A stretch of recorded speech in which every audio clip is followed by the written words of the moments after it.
जय to all, hello MNS aspirants, welcome to Centurion Defence Academy. मैं रिजवान खान आपका welcome करता हूं। तो आज केमिस्ट्री का एक छोटा सा सेशन है जिसमें हम लोग बात करेंगे ली चैटर्जी प्रिंसिपल के बारे में बात करेंगे।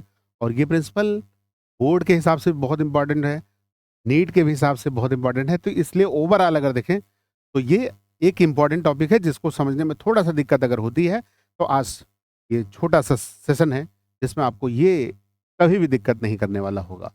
तो पहले ये जो एक महानुभाव दिख रहे हैं आपको, वो ली चैटर्जी प्रिंसिपल जो जिन्होंने बनाया उन्हीं का शक्ल ये दिखाई दे रही है आपको। पहले इनको नमस्कार करके हुए आगे बढ़ते हैं हम लोग। चलिए, तो पहले ली चैटर्जी प्रिंसिपल है क्या उसके बारे में जानते हैं। तो उसके बारे में जानकारी आपको देखते हैं। तो ली चैटर्जी प्रिंसिपल है क्या कि जैसे कोई सिस्टम अगर इक्विलिब्रियम में है, कोई भी सिस्टम अगर इक्विलिब्रियम में है, तो अगर उसके कंसंट्रेशन में, उसके टेम्परेचर में, उसके प्रेशर में अगर कोई भी चेंज होता है, कोई भी चेंज होता है, तो इक्विलिब्रियम उधर शिफ्ट होने की कोशिश करती है। इक्विलिब्रियम क्या हो जाए, वो नलीफाई हो जाए, मतलब इक्विलिब्रियम अटेंड करने की कोशिश करती है। समझ में आया?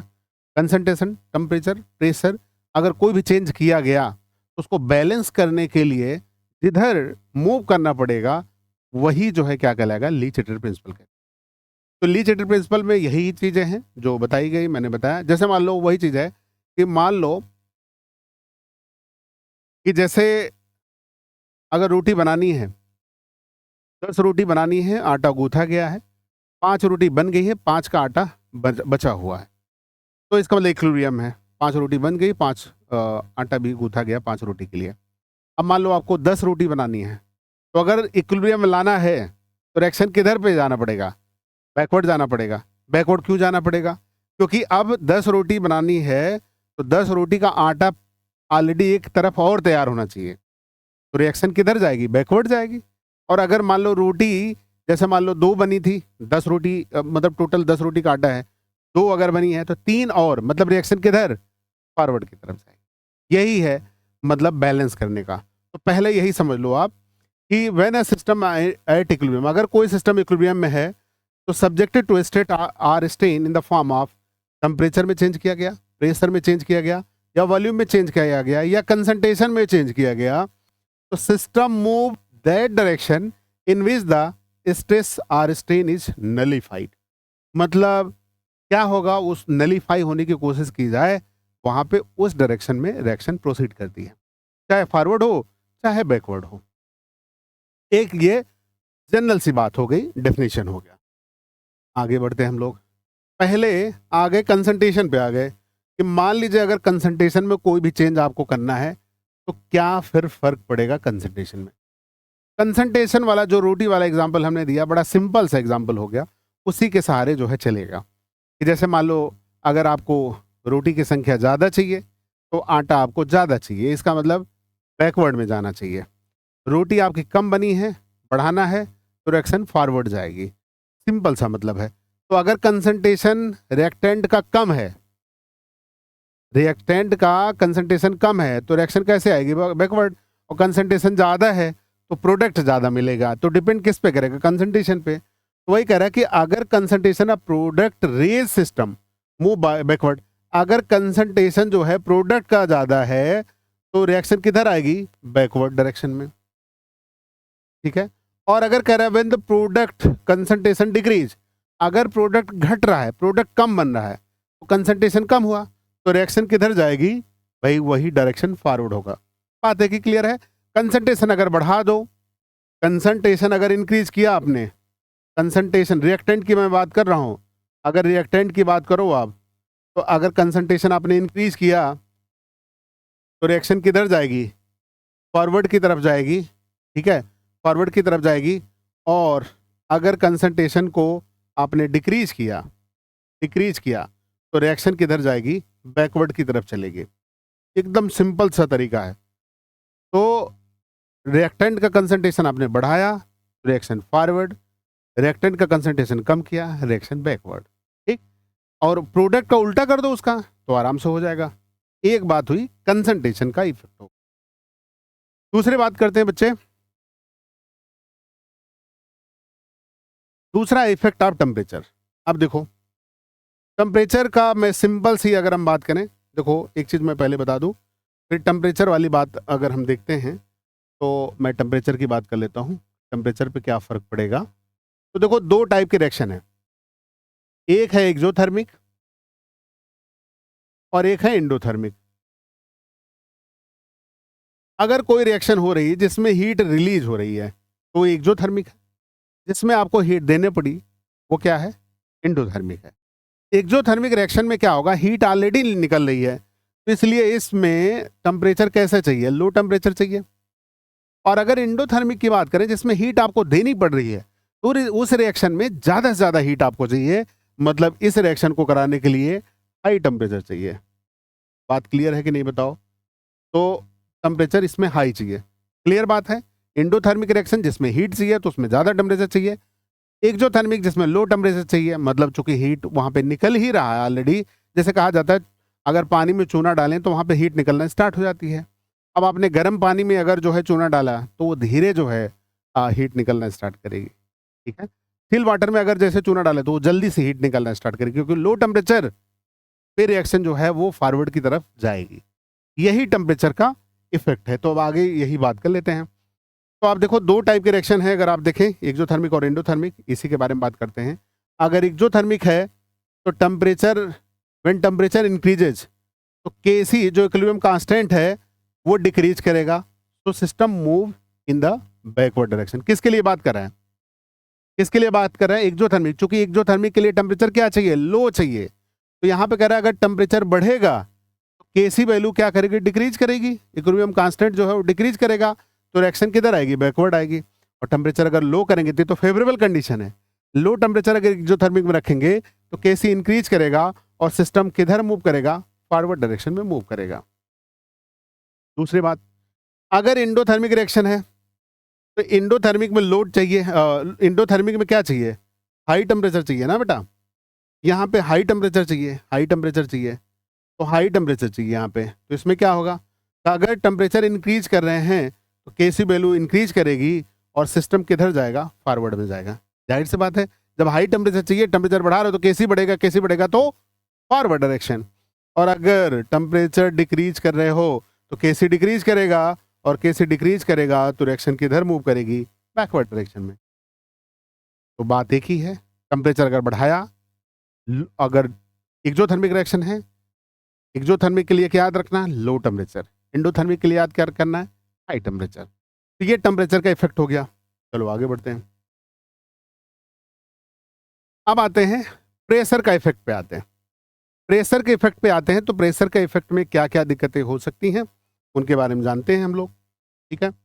अब जैसे देखिए आप, कह रहा है नो इफेक्ट ऑन प्रेशर। जैसे आपको ध्यान देना है कि कोई रिएक्शन, जैसे मान लो N2 + O2 है, तो ये रिएक्शन बनी और यहाँ बना 2NO, ठीक है, ये बना।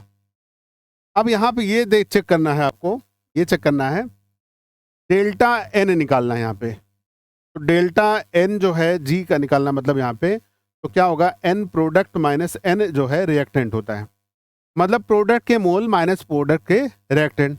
ये सारी चीज़ें गैसियस फेज में है, मान लो ये कैसी है, गैसियस फेज में। अच्छा, सॉलिड फेज या लिक्विड फेज लिया नहीं जाता है, तो गैसियस फेज में। तो अगर डेल्टा N की वैल्यू क्या हो जाए, 0, डेल्टा N की वैल्यू क्या हो जाएगी, 0 हो जाएगी, ये ध्यान रखना। तो डेल्टा यहाँ पे 2 है, प्रोडक्ट हमारा 2 है, 2 माइनस, और यहाँ पे 2 मोल हो गए, तो 2 - 2 हो गए, मतलब 4 हो गए, मतलब यहाँ 2 मोल, यहाँ पे 2 मोल, मिला के कितना आ गया, 0 हो गया। तो प्रोडक्ट के 2 मोल है और इधर भी 2 मोल है, इसका मतलब 0 है। तो अगर डेल्टा N की वैल्यू 0 हो जाए, डेल्टा N की वैल्यू अगर 0 हो जाए तो कोई भी प्रेशर का इफेक्ट होगा ही नहीं। तो रिएक्शन में क्या ढूंढना है, पहले रिएक्शन में ये ढूंढना है कि रिएक्शन जो है वो डेल्टा N की वैल्यू 0 है या नहीं है। अब बात आई कि 0 से ज़्यादा है या कम है, उसकी बात करें। एंडोथर्मिक या एक्सोथर्मिक, चाहे जो भी रिएक्शन, उससे नहीं मतलब है, हमें नंबर ऑफ मोल से मतलब है। अब कोई रिएक्शन है, जैसे आप देखो, फिर दूसरा ये कह रहा है कि अगर नंबर ऑफ मोल्स में चेंज है तो रिएक्शन उधर प्रोसीड करेगी, उधर प्रोसीड करेगी जिधर नंबर ऑफ मोल क्या हो, number of moles when the pressure increase the vice versa. कह रहे इक्विलिब्रियम उधर शिफ्ट करेगी जिधर जो है नंबर ऑफ मोल क्या हो, कम हो। कब, प्रेशर अगर बढ़ाते हैं तो। अगर प्रेशर बढ़ाएंगे तो रिएक्शन उधर शिफ्ट होगी जिधर नंबर ऑफ मोल्स क्या हो, कम हो। जैसे अगर आप यहाँ पे देखो 2NH3 है, N2+2। अब यहाँ पे अगर डेल्टा एन की वैल्यू निकालोगे तो डेल्टा एन की वैल्यू क्या हो गई, 2-4, मतलब क्या हो गया 2-4। 2-4 का मतलब -2 आ गया। -2 आ गया तो इसका मतलब क्या ढूंढना आपको है, ढूंढना ये है कि नंबर ऑफ मोल किधर कम है। तो नंबर ऑफ मोल किधर कम है, इधर कम है। इधर तो 4 मोल है, इधर 1 मोल है। तो प्रेशर अगर बढ़ाओगे तो रिएक्शन किधर प्रोसीड करेगी, जिधर नंबर ऑफ मोल्स कम हो, तो मतलब फॉरवर्ड। इसलिए इस रिएक्शन को अगर आपने प्रेशर इंक्रीज किया, प्रेशर अगर आपने बढ़ाया, तो रिएक्शन किधर मिलेगी, ज्यादा अमोनिया मिलेगी, मतलब फॉरवर्ड डायरेक्शन। अच्छा, लो प्रेशर अगर करेंगे तो बैकवर्ड आएगी, बात एक ही है। दूसरे रिएक्शन में आप देखो, यहाँ पे डेल्टा एन की वैल्यू निकालो तो 2-1 हो जाएगा, मतलब 2 हो जाएगा। यहाँ पे आप देखो, यहाँ पे 2-1 1 आ गया, 2-1 मतलब 1 आ गया। ये इसका ये मतलब होगा, अगर प्रेशर आपने बढ़ाया, यहाँ पे अगर आपने प्रेशर इंक्रीज किया तो रिएक्शन किधर शिफ्ट होगी, रिएक्शन उधर शिफ्ट होगी जहां पे नंबर ऑफ मोल कम होंगे। तो नंबर ऑफ मोल किधर कम है, इधर, मतलब बैकवर्ड डायरेक्शन है। इधर तो रिएक्शन किधर जा रही थी, फॉरवर्ड जा रही थी, इधर रिएक्शन किधर आएगी, बैकवर्ड आएगी। क्लियर बात। इसका मतलब PCl5 टूटेगा नहीं, और उसमें क्या था, अमोनिया ज्यादा बनेगा। फिर से समझ लो, प्रेशर बढ़ाने पे सबसे पहले डेल्टा एन चेक करते हैं। डेल्टा एन की वैल्यू अगर 0 है तो प्रेशर बढ़ाने पे कोई फर्क नहीं पड़ता है। दूसरा बात, अगर जो है प्रेशर बढ़ा दिया हमने, तो अगर डेल्टा एन की वैल्यू में चेंज अगर आया, तब देखोगे कि जिधर नंबर ऑफ मोल कम है, तो आप प्रेशर बढ़ाओगे तो इस रिएक्शन में अमोनिया में मोल कम है, इसलिए फॉरवर्ड आएगा। और इसमें आप देखो तो PCl5 1 है, तो ये बैकवर्ड जाएगा। प्रेशर बढ़ाने पे उल्टा कर दोगे, प्रेशर घटाने पे हो जाएगा। क्लियर बात, यहां तक बात आ गई। नेक्स्ट आ जाते हैं हम लोग, नेक्स्ट आ जाते हैं कैटलिस्ट का। अगर हम ध्यान दें कैटलिस्ट का, तो कैटलिस्ट का क्या इफेक्ट आता है उसके बारे में बात करते हैं। तो इफेक्ट आप कैटलिस्ट में आप देखो, कैटलिस्ट जो है, आपको पता है कैटलिस्ट क्या करता है, या एंजाइम क्या करता है, एक्टिवेशन एनर्जी को इंक्रीज कर देता है। तो मेनली क्या होता है, जो एक्टिवेशन एनर्जी है उसको क्या कर देता है, डिक्रीज कर देता है। तो एक्टिवेशन एनर्जी को डिक्रीज कर देता है, तो रिएक्शन की जो स्पीड है उसको क्या कर देगा, इंक्रीज कर देगा। यही तो मतलब है, टाइम कम बचेगा, मतलब टाइम बच जाता है जिसकी वजह से। तो कैटलिस्ट का अगर ऐड कर दिया गया किसी रिएक्शन में, तो रिएक्शन को सिर्फ क्या कर देगा, फास्ट कर देता है, बाकी उसका कोई भी रोल नहीं है। ठीक है। Addition of catalyst system equilibrium does not shift equilibrium because the forward and rate of backward reaction both are increase.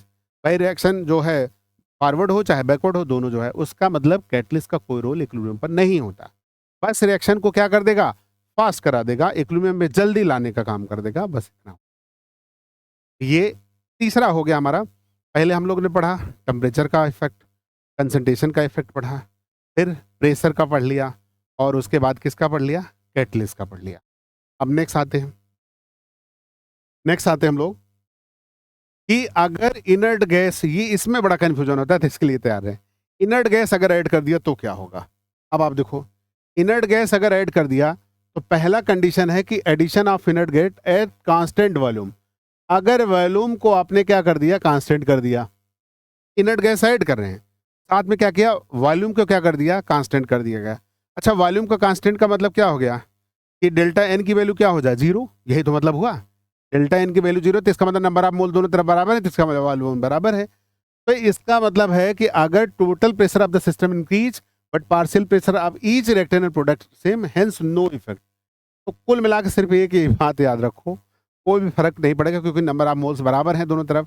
तो नंबर ऑफ मोल बराबर है तो वॉल्यूम बराबर है, तो इसका मतलब कोई भी फर्क नहीं पड़ेगा। एक बात हो गई। दूसरा यह है कि addition of inert gas at constant pressure, बस इसी चीज को ध्यान रख लो। अगर कांस्टेंट वॉल्यूम, अगर नंबर ऑफ मोल सेम है, तब तो कोई दिक्कत नहीं है। यहाँ पे आ गया कांस्टेंट अगर प्रेशर है तो क्या होगा। कांस्टेंट अगर प्रेशर की बात अगर करें तो क्या होगा, ध्यान देना कि टोटल वॉल्यूम, अब इनर्ट गैस अगर ऐड कर रहे हो कांस्टेंट प्रेशर पे, तो वॉल्यूम जो है टोटल तो बढ़ेगा। अब जब वॉल्यूम बढ़ गया तो number of mole per unit volume जो है ईच रिएक्टेंट और प्रोडक्ट का क्या होगा, डिक्रीज करेगा। भाई अमाउंट अगर वॉल्यूम इंक्रीज किया तो number of mole per unit जो है वो क्या करेगा, डिक्रीज करेगा। Hence equilibrium shift to side where the number of mole increase. जैसे प्रेशर में अगर हमने पढ़ा था कि प्रेशर में रिएक्शन उधर शिफ्ट होती है जिधर नंबर ऑफ मोल्स क्या हो, कम हो। इसमें बस उल्टा याद रखो, अगर हमने वॉल्यूम को बढ़ा दिया, इनर्ट गैस ऐड कर दिया कांस्टेंट प्रेशर पर, तो रिएक्शन उधर शिफ्ट होगी जिधर नंबर ऑफ मोल ज्यादा है। तो आप देखो यहाँ पे अगर PCl5 PCl3 Cl2 है तो यहाँ पे किधर शिफ्ट होगी, जिधर नंबर ऑफ मोल्स ज्यादा है। तो रिएक्शन किधर जाएगी, फॉरवर्ड डायरेक्शन में शिफ्ट हो जाएगी। बात क्लियर है? इतनी सी बातें थी, उम्मीद करते हैं कि ये आपको समझ में आया भी होगा। तो जैसे हम लोग ने बात किया टेम्परेचर का इफेक्ट है, तो एक्सोथर्मिक के लिए लो टेम्परेचर चाहिए, एंडोथर्मिक के लिए हाई टेम्परेचर चाहिए। फिर हम लोग ने बात किया कि कैटलिस्ट की बात की, कैटलिस्ट का रिएक्शन में कोई भी इन्वॉल्वमेंट नहीं होता, बस ये है रिएक्शन को बस फास्ट कर देती है। प्रेशर की बात किया तो डेल्टा एन की वैल्यू अगर 0 है तो कोई भी फर्क नहीं पड़ेगा प्रेशर बढ़ाने पर, और अगर डेल्टा एन की वैल्यू प्लस माइनस कुछ भी हुआ तो हम प्रेशर बढ़ाने पर रिएक्शन उधर प्रोसीड करेंगे जिधर नंबर ऑफ मोल क्या हो, कम हो। फिर हम लोग ने बात किया इनर्ट गैस का एडिशन पे। इनर्ट गैस के एडिशन पे आप क्या करोगे कि अगर कांस्टेंट वॉल्यूम है तब तो कोई चेंज नहीं है, कोई भी फर्क नहीं पड़ेगा क्योंकि नंबर ऑफ मोल दोनों तरफ सेम है। और अगर यहाँ पे number of addition of inert gases का हमने कर लिया कांस्टेंट प्रेशर पर, तो रिएक्शन उधर शिफ्ट होगी जिधर नंबर ऑफ मोल्स क्या हो, ज़्यादा हो। तो बस ये चीज़ें रहीं। तो उम्मीद करते हैं कि ये जो सेशन है, छोटा सा सेशन रहा, वो आपके लिए बड़ा फ़ायदेमंद होगा। अगर आप चाहे नीट की एग्ज़ाम की प्रिपरेशन करते हैं तो वो आपको ज़रूर ये क्वेश्चन आपको देखने को ज़रूर मिलता है, या बोर्ड का अगर आप प्रिपरेशन करते हैं तब भी ये आपको ज़रूर देखने को मिलता है बोर्ड के एग्ज़ाम में। तो उम्मीद करते हैं कि ये जो है बहुत इम्पॉर्टेंट होता है ये जो है, और आपको समझ में ज़रूर आया होगा। ठीक है, उम्मीद करते हैं कि ऐसे बहुत सारे जो वीडियो आपको मिलते रहेंगे, सेंचुरियन डिफेंस अकेडमी आपके लिए लाती रहेगी। और अगर वीडियो पसंद होगा तो ज़रूर लाइक करेंगे और कमेंट करके ज़रूर बताएं कि कैसे आपकी वीडियो लग रही है। मिलते हैं नेक्स्ट सेशन में, तब तक अपना ख्याल रखें। Thank you and